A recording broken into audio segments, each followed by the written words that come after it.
नमस्कार बच्चों, कैसे हो आप? मुझे पूरी उम्मीद है कि आप सभी कुशल मंगल होंगे और अपनी पढ़ाई भी ध्यान से कर रहे होंगे। बच्चों, क्या आप कभी डाकघर गए हो या कभी आपने कोई डाकघर देखा है? बच्चों, कभी आपके किसी दोस्त या किसी परिचित ने आपको कोई चिट्ठी भेजी है? नहीं भेजी? तो चलिए, आज हम आपकी ईवीएस यानी पर्यावरण अध्ययन की पुस्तक का पाठ 17 चिट्ठी आई है पढ़ने जा रहे हैं। बच्चों, इस पाठ को पढ़ने से पहले हम हमारे विषय यानी कि ईवीएस यानी कि पर्यावरण अध्ययन के बारे में बात करते हैं। पर्यावरण का अर्थ है परि प्लस आवरण, अर्थात हमारे चारों ओर फैले हुए वातावरण को हम पर्यावरण कहते हैं। हमारे आसपास जो भी चीजें हैं, चाहे हम प्रकृति की बात करें, जानवरों की बात करें, आकाश की बात करें, इन सभी की जानकारी ही पर्यावरण अध्ययन कहलाता है। तो चलिए बच्चों, अब हम पढ़ने जा रहे हैं हमारा पाठ चिट्ठी आई है। पाठ के शुरुआत में एक पोस्ट कार्ड है। उस पोस्ट कार्ड पे रीना नामक बच्चे ने अपने दोस्त अहमद को एक चिट्ठी लिखी है। उसने लिखा है, अहमद, तुम बताओ, तुम कैसे हो? हम सब दोस्तों को तुम्हारी याद आती है। आशा है छुट्टियों में तुम अगरतला आओगे। सभी बड़ों को प्रणाम, तुम्हारी रीना। तो बच्चों, रीना ने अगरतला से अपने दोस्त अहमद को चिट्ठी लिखी है। तो ये तो थी चिट्ठी पर लिखी हुई बातें। अब चिट्ठी अपने बारे में इस पाठ में बता रही है। चिट्ठी कहती है, मैं हूँ एक चिट्ठी, कागज कलम से लिखी चिट्ठी जो रीना ने अपने दोस्त अहमद को लिखी। मुझे पत्र पेटी में डाला, डाकिये ने मुझे निकाला और निकालकर एक बड़े से थैले में डाला। मैं हो गई डाकिये की साइकिल पर सवार और पहुंची डाकघर। वहां मुझे थैले से निकाला और निकालकर एक जोर का ठप्पा लगाया। ठप्पा था अगरतला का, जहां से मेरा सफर शुरू हुआ। तो बच्चों, इस पैराग्राफ में सबसे पहले चिट्ठी ने बताया कि मुझे रीना ने अहमद के लिए लिखा। फिर बताया कि मुझे पत्र पेटी में डाला गया। बच्चों, पत्र पेटी वो बॉक्स होता है जिसमें चिट्ठियां डाली जाती हैं। यह लोहे का लाल रंग का बड़ा सा डब्बा होता है जहां चिट्ठियां इकट्ठी की जाती हैं। उसके बाद डाकिये ने चिट्ठियां निकाली और अपने थैले पर डाल ली। उन चिट्ठियों को लेकर डाकिया पहुंचा डाकघर। डाकघर में चिट्ठी के ऊपर एक ठप्पा लगाया गया। ठप्पा मतलब मोहर।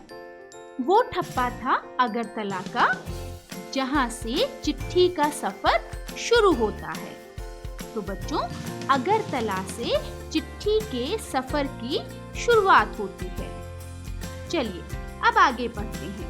ठप्पे के बाद पहुंची मैं दूसरे बड़े थैले में। इसमें थी अनेकों चिट्ठियां जो जा रही थी दिल्ली।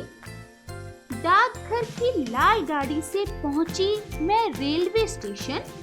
वहां मैं चढ़ी दिल्ली जाने वाली रेलगाड़ी में। तो बच्चों, एक एरिया की सारी चिट्ठियां इकट्ठी करने के बाद उन्हें गाड़ी के द्वारा रेलवे स्टेशन पहुंचाया जाता है।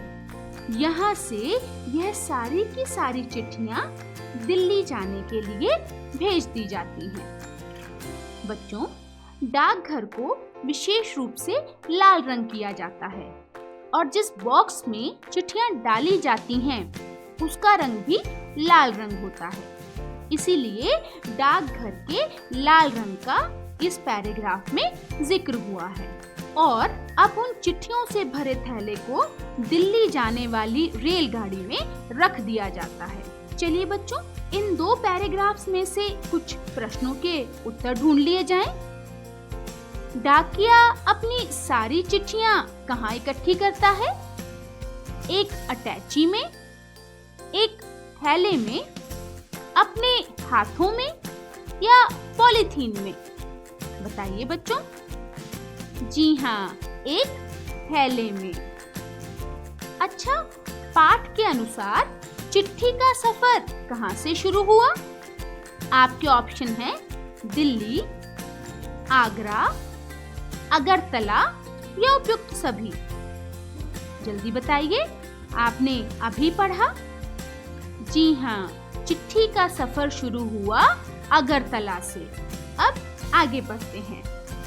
अब चिट्ठी बता रही है कि 5-6 दिन के लंबे सफर के बाद मैं दिल्ली पहुंची। वहां के डाकघर के पते के अनुसार फिर से हुई मेरी छटाई और फिर लगा एक ठप्पा।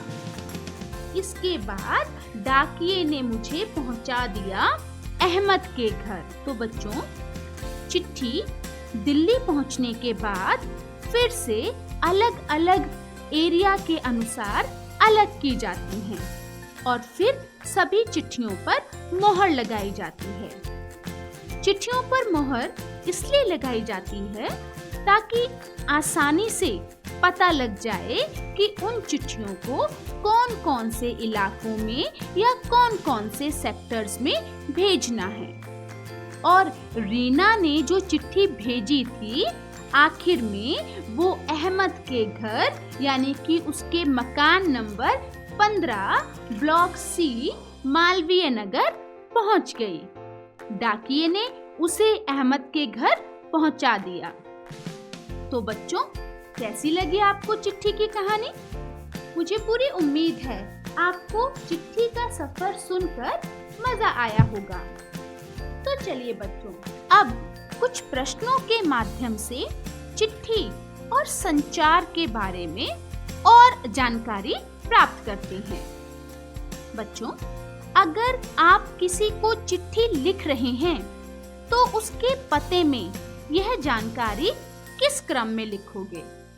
गली, मोहल्ले का नाम, घर का नंबर, राज्य का नाम, खंड का नाम, कस्बे, शहर या गांव का नाम, जनपद का नाम। इन्हें क्रमानुसार अरेंज करें। जी हाँ, सबसे पहले आता है घर का नंबर, मकान नंबर। उसके बाद आता है गली या मोहल्ले का नाम। फिर आता है खंड का नाम। फिर आता है कस्बे, शहर या गांव का नाम। फिर आएगा जनपद का नाम और फिर आएगा राज्य का नाम। हमें पता इसी क्रम में लिखना चाहिए, क्योंकि पता लिखते समय छोटी भौगोलिक इकाई से बड़ी भौगोलिक इकाई की तरफ बढ़ना होता है। इसलिए ये क्रम हमने छोटी भौगोलिक इकाई से शुरू किया। अगला प्रश्न है, रीना के दोस्त का क्या नाम था और वह कहाँ रहता था?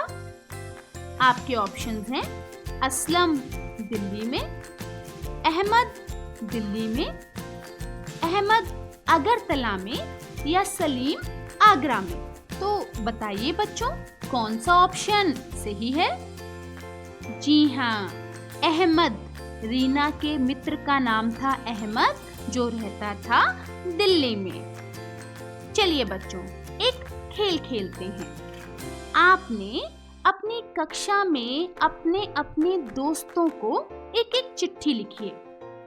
उस चिट्ठी पर अपना पता भी लिखिए और यह भी लिखिए कि आप किस दोस्त के लिए लिख रहे हैं। और साथ में एक पत्र पेटी भी बनाइए। चलिए चिट्ठी लिखना शुरू करते हैं और चिट्ठी के ऊपर अपने दोस्त का नाम जरूर लिखना है जिसे आपने चिट्ठी देनी है। बच्चों, आपको पता है चिट्ठी लिखना एक बहुत ही अच्छी आदत है। चिट्ठी के द्वारा हम अपने भावों को, अपने मन में उपस्थित भावों को अपने दोस्तों को सही प्रकार से प्रकट कर सकते हैं। पुराने जमाने में जब फोन नहीं होते थे, तब लोग एक दूसरे से चिट्ठियों के द्वारा ही बात करते थे। चलिए, सबने चिट्ठी तो लिख ली होगी, पर अब डालेंगे किसमें? चलिए, हम बनाते हैं एक लेटर बॉक्स, या जिसे हम कहते हैं पत्र पेटी। सबसे पहले जूते का एक खाली डिब्बा लेना है और उस डिब्बे पर लाल रंग करना है, या फिर उस पर लाल रंग का एक कागज चिपका देना है। आपके पास जो भी हो वही इस्तेमाल करें। अब उस डब्बे के ढक्कन को कैंची से सिर्फ इतना काटना है ताकि चिट्ठी उसके अंदर जा पाए। तो लीजिए, हमारी पत्र पेटी बनकर तैयार हो गई। बच्चों, ये आप स्वयं भी बना सकते हैं। आइए, एक और गतिविधि हम कर सकते हैं। आप अपने घर के पास उपस्थित डाकघर में जाकर डाक टिकट इकट्ठे कर सकते हैं। 1 रुपए से लेकर 10 रुपए तक के डाक टिकटों को क्रम में लगाकर अपनी अपनी कॉपी पर चिपकाएं और इकट्ठे किए गए डाक टिकटों के बारे में अपने मित्रों को बताइए। बच्चों, ये डाक टिकटें आपको डाकघर में आसानी से मिल जाएंगी। अच्छा बच्चों, ये बताइए कि अगर चिट्ठी पर नाम न लिखा जाए तो नाम न होने से क्या समस्याएं आ सकती हैं? आपके ऑप्शंस हैं, चिट्ठी किसकी है यह पता लगाना मुश्किल होता है, या चिट्ठी पहुंच जाएगी, या पहुंचना मुश्किल है, या उपयुक्त सभी। हाँ जी बच्चों, अगर आपके द्वारा लिखी गई चिट्ठी पर जिसके पास आपको भेजना है उसका नाम ही ना लिखा हो तो चिट्ठी किसकी है यह पता लगाना मुश्किल हो जाता है। बच्चों, प्रस्तुत पाठ में चिट्ठी किसको लिखी?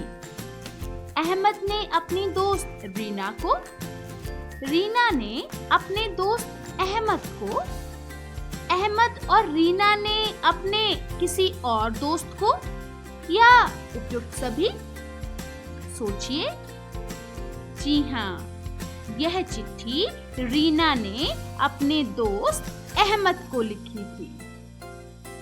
बच्चों, अब हम संचार के कुछ और साधनों के बारे में बात करते हैं।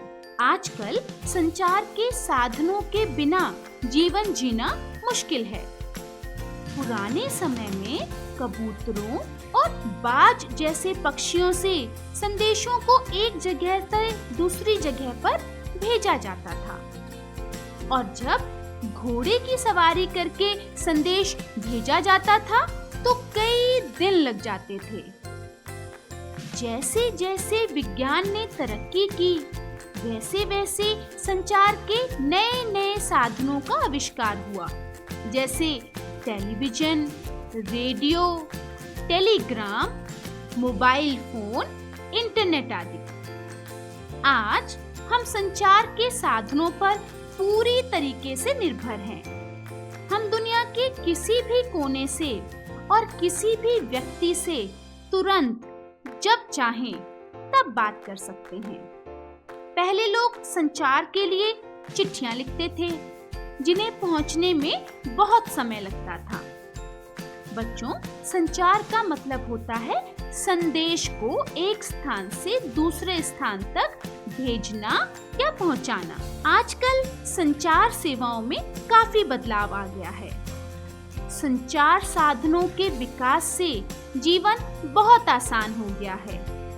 हम जब चाहें, जहां से चाहें, किसी भी दूर बैठे अपने रिश्तेदार को, अपने मित्र को वीडियो कॉल कर बात कर सकते हैं, और उस समय बात करते समय ऐसा लगता है जैसे वो बिल्कुल हमारे सामने बैठे हों।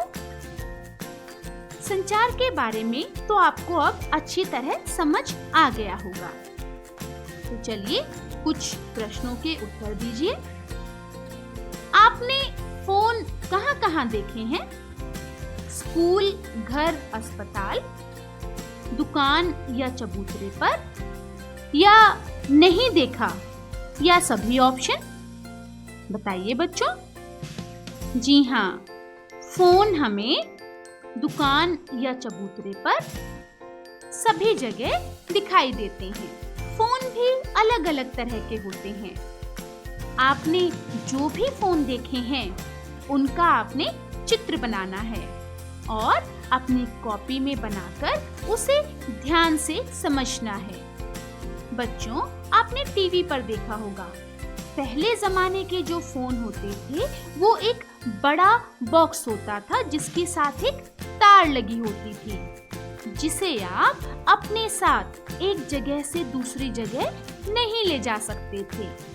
लेकिन आजकल के जो फोन हैं, उन्हें हम अपनी पॉकेट में रखकर कहीं भी अपने साथ ले जा सकते हैं। अच्छा बच्चों, ये बताइए, आपको चिट्ठी लिखना ज्यादा अच्छा लगता है या फोन करना? इस प्रश्न के बारे में सोचिए और अपने मन में उपस्थित भावों को अपनी कॉपी पर लिखिए। पुराने जमाने में संदेशों को एक जगह से दूसरी जगह तक कैसे भेजा जाता था? फोन से, कबूतरों या बाज के द्वारा, स्वयं जाकर या उपयुक्त सभी? जी हाँ, पुराने जमाने में क्योंकि फोन नहीं होते थे तो कबूतरों या बाज के द्वारा संदेश दूर स्थानों तक भेजे जाते थे। अच्छा बच्चों, आपको कैसे पता कि कबूतरों या बाजों के द्वारा संदेश भेजे जाते थे? पुराने जमाने के बारे में पता करने का सबसे महत्वपूर्ण स्रोत क्या है? हमारे बुजुर्ग, फोन, चिड़िया या इंटरनेट? जी हाँ बच्चों, हमारे बुजुर्ग, वो हमें पुराने जमाने के बारे में जानकारी देते हैं। उनसे हमें पुराने जमाने के बारे में बहुत जानकारी लेनी चाहिए। उनके पास जानकारियों का भंडार होता है, इसलिए हमें अपने बुजुर्गों के साथ समय बिताना चाहिए, उनके साथ बातें करनी चाहिए। ठीक है, चलिए अब हम एक अपना फोन बनाते हैं। फोन बनाने के लिए हमें चाहिए माचिस की 2 खाली डिब्बियां या आइसक्रीम के 2 कप और धागा। अब दोनों माचिस की डिब्बियों में छेद करें। एक डिब्बी के छेद में से धागा निकालकर दूसरी तरफ गांठ बांध दें। उसके बाद धागे का दूसरा सिरा दूसरी डिब्बी के छेद में से निकालकर गांठ बांध दें। ये लीजिए, बन गया आपका फोन। अब फोन का एक सिरा अपने दोस्त के कान पर लगाएं और दूसरा सिरा अपने मुंह पर रखकर बात करें।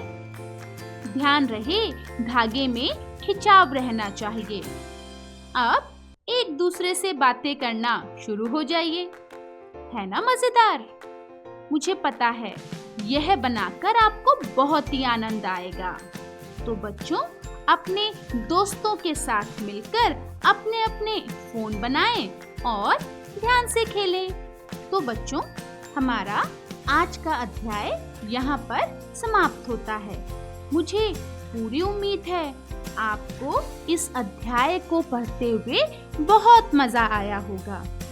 अब आपने अपने पर्यावरण अध्ययन की किताब उठाकर इस अध्याय को एक बार फिर से पढ़ना है, ताकि जो कुछ अगर रह गया है तो वह भी आपको अच्छी तरह समझ आ जाए।